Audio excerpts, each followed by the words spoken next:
Dimanche prochain, nous découvrirons la transfiguration de Jésus sur la montagne dans l'évangile de Luc au chapitre 9, versets 28 à 36.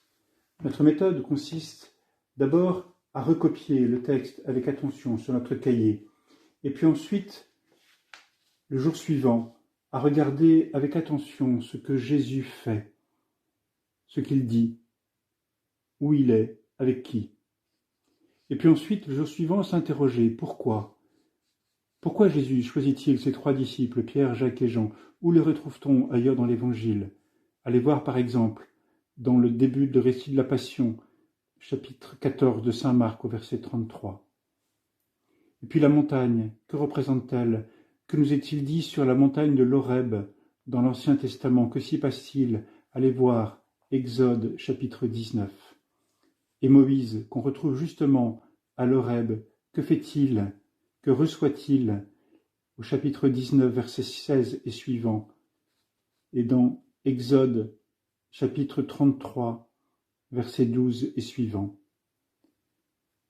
Élie se trouve aussi à l'Horeb dans 1 Roi 19, 9 à 14. Pourquoi Jésus choisit-il ses trois disciples? Que fait-il sur la montagne en présence d'Élie et de Moïse? C'est une transfiguration, c'est-à-dire une théophanie, une manifestation de Dieu lui-même qui se dévoile en Christ. Le Père parle, le Fils est manifesté pleinement. Laissons-nous toucher par cette manifestation de Dieu aux disciples et à nous à travers eux.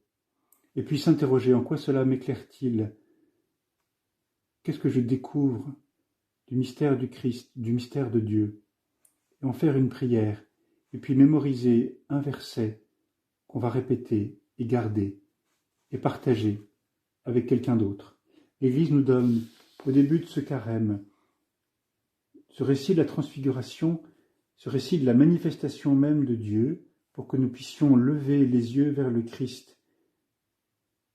Accueillons avec attention cette parole de lumière et de vie.